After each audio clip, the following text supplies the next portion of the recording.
Find something to hang from. A door frame's edge, a tree branch, a bar at a playground. Reach up, take hold, and let your feet leave the ground. Just for a moment, hang there, and pay attention to the line that runs from your hands down through your shoulders and into your back. Somewhere in that line, something lets go. A small release, low and deep, that you did not ask for and cannot quite locate. That release is the sound of a structure being pulled apart that spends every other minute of your waking life being crushed. And the thing being pulled apart is not a muscle. It is the central column your entire body is built around, and it has been quietly collapsing under you since the moment you stood up this morning. Here is the fact that should not be true. You are shorter right now than you were when you woke up. Not metaphorically, measurably. Across a single day, the average adult loses somewhere between 1 and 2 centimeters of height, and some people lose more. You walked out the door this morning taller than you will be tonight. The same thing happens to astronauts in reverse, and we will come back to them, because what their bodies do in space tells us exactly what gravity is doing to yours on the ground.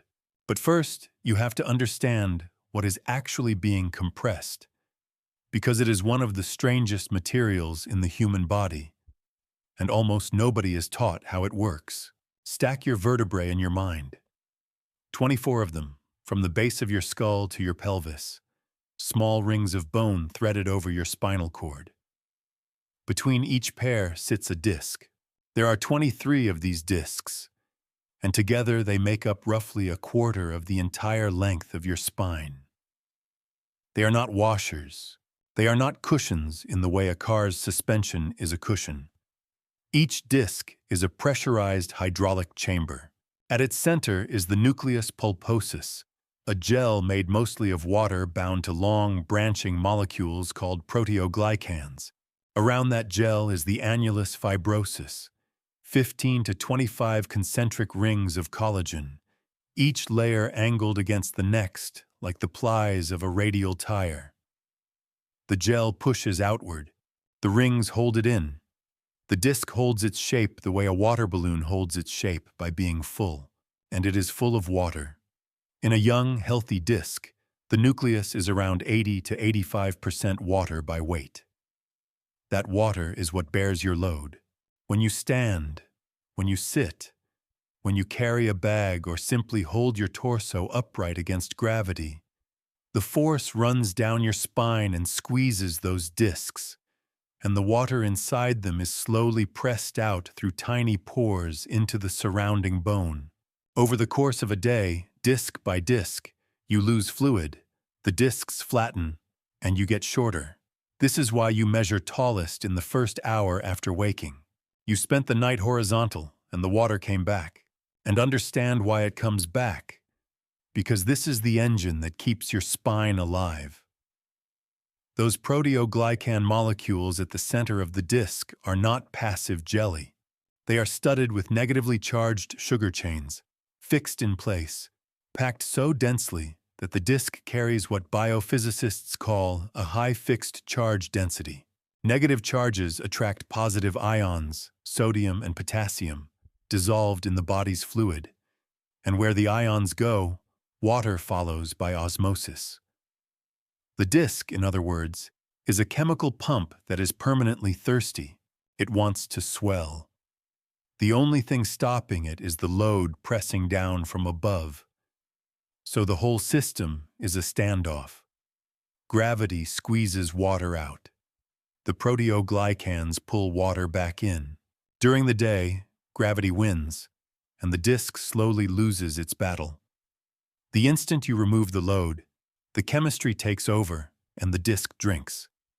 Hanging does not force water into the disc.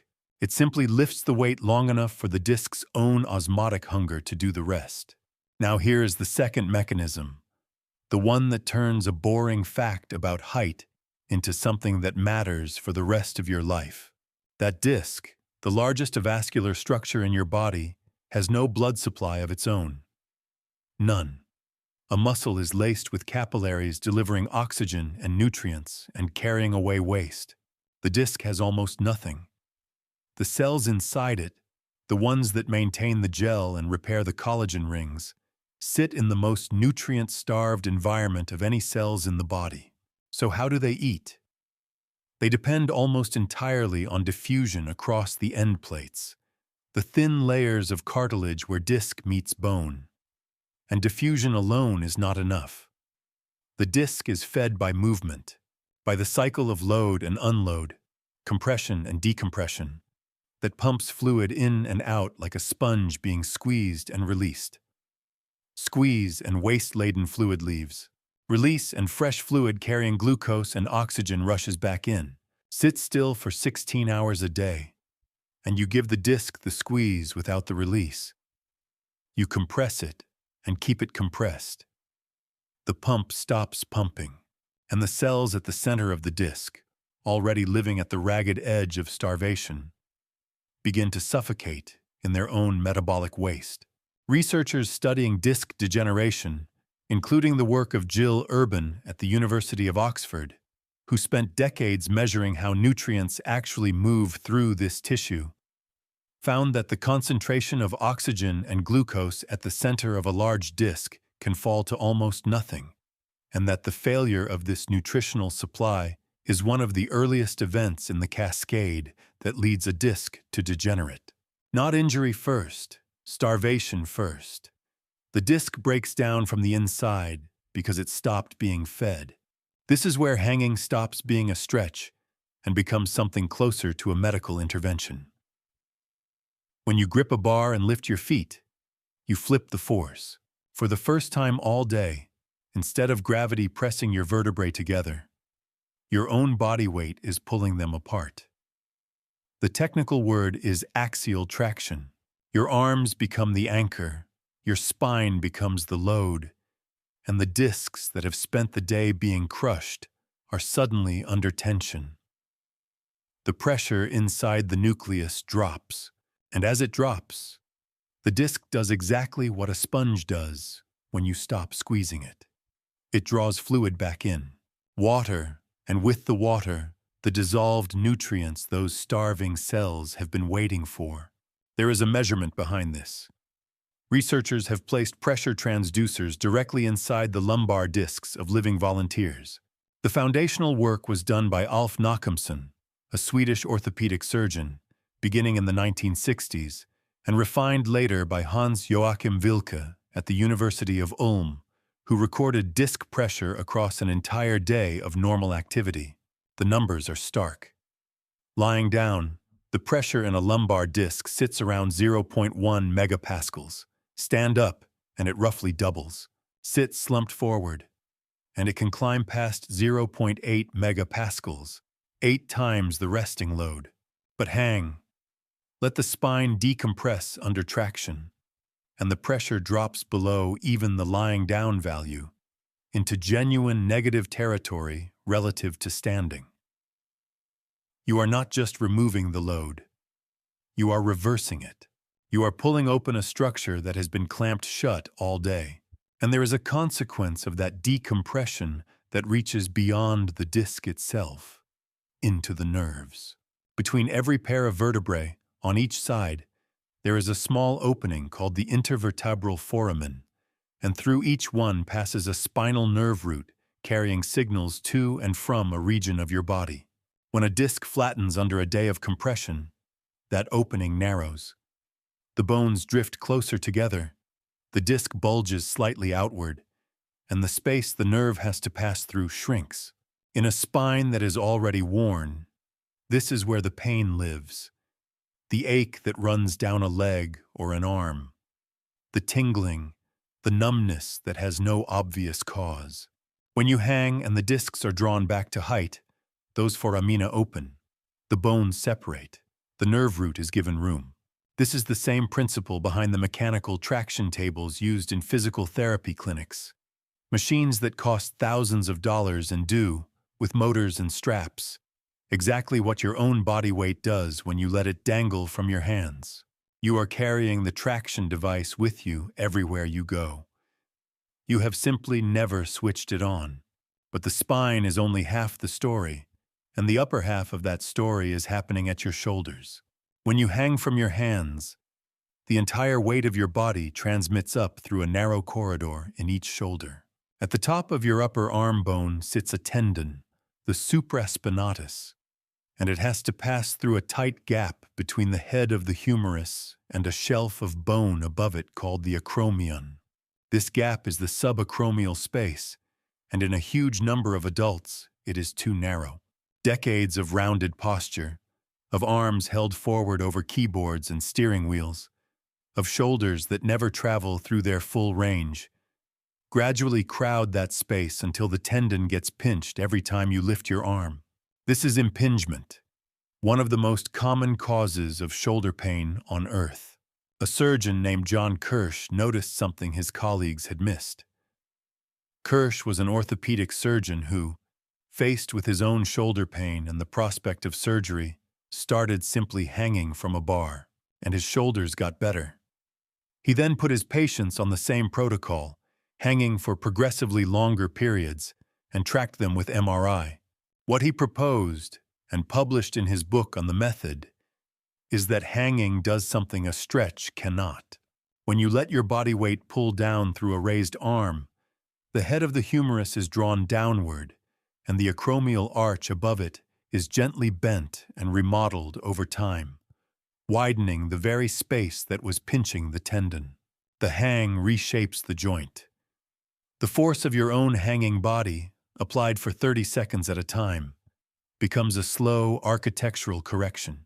There is a second structure being addressed at the same time, and it runs the entire length of your back.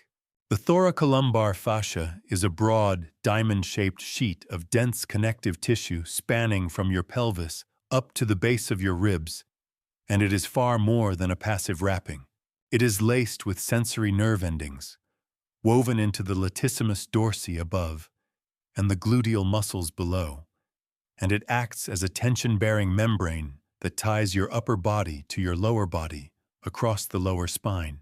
Work by Carla Stecco, an anatomist at the University of Padua who has mapped human fascia in extraordinary detail, has shown that this tissue is richly innervated and capable of transmitting and sensing mechanical load in ways the old textbooks never described. When you sit hunched for hours, the fascia stiffens and dehydrates, its layers losing the ability to glide smoothly over one another. When you hang, the whole sheet is put under even, longitudinal tension. The layers are drawn apart, and fluid moves back between them.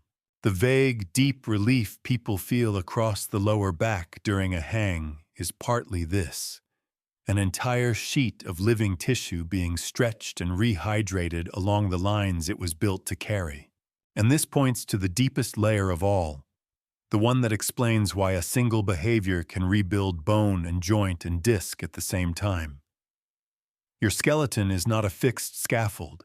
It is a living tissue that constantly remodels itself in response to the forces placed on it, a principle first stated by the German anatomist Julius Wolff in the 19th century, and now called Wolff's law. Load a bone in a new direction, and the cells inside it, the osteoblasts that build, and the osteoclasts that remove, reorganize the bone's internal architecture to meet that load. The tension of hanging is a signal.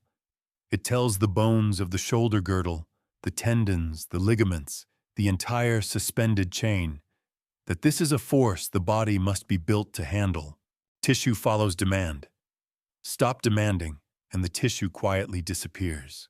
Now think about your hands, because there is one more mechanism here, and it turns out to be the one most directly tied to how long you are going to live. To hang, you have to grip. And grip strength, it turns out, is one of the single most powerful predictors of mortality that medicine has ever found. In 2015, a researcher named Darryl Leong, working with the International Pure Study, published findings in the journal Lancet drawn from nearly 140,000 people across 17 countries. What he found was that grip strength predicted the risk of dying from any cause and from cardiovascular disease in particular, better than systolic blood pressure did. Every 5-kilogram drop in grip strength was associated with a measurable rise in the risk of death. Grip strength is not important because your hands matter so much. It is important because it is a window. It reflects total body muscle, neurological integrity, and the accumulated vitality of the whole organism in a single, cheap, 10-second measurement. And the act of hanging trains the exact quality that this measurement captures. Here is the part of this story that I find genuinely strange. Your body is extraordinarily good at hanging, and it is good at it for a reason that has nothing to do with exercise. Look at your hands, the tendons that run from your forearm muscles down through your wrist and into your fingers. The way your fingers curl naturally into a hook when your arm relaxes. The sheer disproportionate strength of your grip relative to the rest of you. These are the inherited tools of an animal that spent tens of millions of years moving through trees by its arms. The technical term is brachiation. Our ancestors hung and swung, and the entire architecture of the human shoulder, the mobile ball and socket joint that no four-legged animal possesses, the rotating forearm, the hooking hand, was shaped by a life suspended above the ground. You are walking around with a body optimized for an action you almost never perform. And this is exactly what the astronauts confirm. Take a human body out of gravity entirely, and the spine, with nothing pressing the discs together, elongates. Astronauts on long missions grow as much as 3% taller, several centimeters, as their discs swell with fluid and the natural curves of the spine flatten out. It sounds like a gift until you learn the cost. The rate of severe back pain in those first days of spaceflight is high, and the risk of a herniated disc in the months after returning to Earth has been measured at more than 4 times that of the general population. The discs, swollen and unaccustomed to load, are vulnerable when gravity comes back. What this tells us is profound. The disc does not just tolerate load and decompression. It requires the rhythm of both. Pure compression, 16 hours of sitting, degrades it. Pure decompression, the weightlessness of space, destabilizes it. What the disc is built for is the cycle, pressure and release, squeeze and draw back in. There is a subtlety here worth pausing on, because not every hang is the same.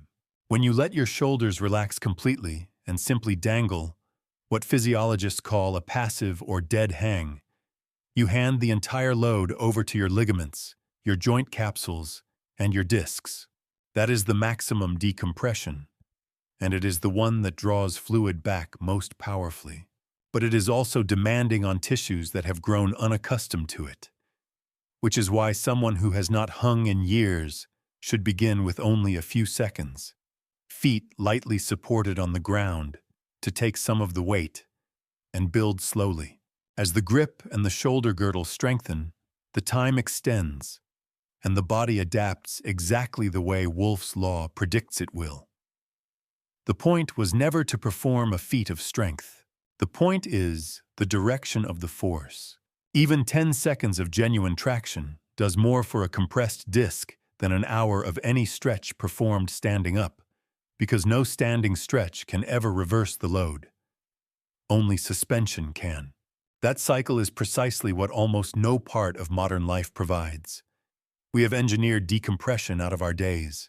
We sleep horizontal, which restores some fluid, and then we spend the entire waking day in compression, sitting, standing, slumping, never once letting the spine hang free under its own weight. The single most natural unloading movement available to a primate, raising the arms and letting the body dangle, has vanished from ordinary human life. Most adults will go years without ever fully hanging from their hands. The structure is still there. The reflexes are still there. The hand still curls into a hook. We simply stopped using the one motion the whole system was designed around. So consider what 30 seconds actually does. You grip, and your forearm tendons load along the same lines they evolved to load. You lift your feet, and the supraspinatus tendon in each shoulder is decompressed as the humerus is drawn down and away from the bone that pinches it. The thoracolumbar fascia, the broad sheet of connective tissue across your lower back, is put under tension and rehydrates. 23 discs, flattened and fluid-starved from a day of gravity, come under traction. The pressure inside them drops below standing levels, and water laden with oxygen and glucose is pulled back into the nucleus, feeding cells that spend most of their existence slowly suffocating. The bones register a new direction of force and begin, slowly, to remodel toward it. And the grip you are using to hold on is training the very capacity that predicts, more reliably than your blood pressure, how much life you have left. None of this requires belief. It does not require a gym or a program or a single piece of equipment beyond something solid above your head. The disc does not respond to intention. It responds to traction. The shoulder does not widen because you want it to. It widens because your own weight, applied along an ancient line, gently asks it to. This is not relaxation, and it is not stretching in the way we usually mean that word.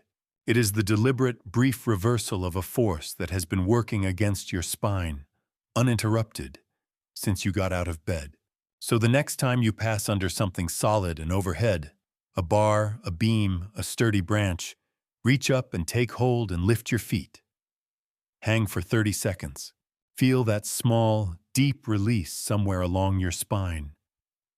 That release is 23 water balloons drinking. It is a 40-million-year-old shoulder remembering what it was built for. It is the one moment in your entire day when the column you are built around finally gets to grow back toward the height you woke up with. You felt all of it in the first few seconds you hung, before any of this was explained. Your body already knew. It was simply waiting for you to hang on.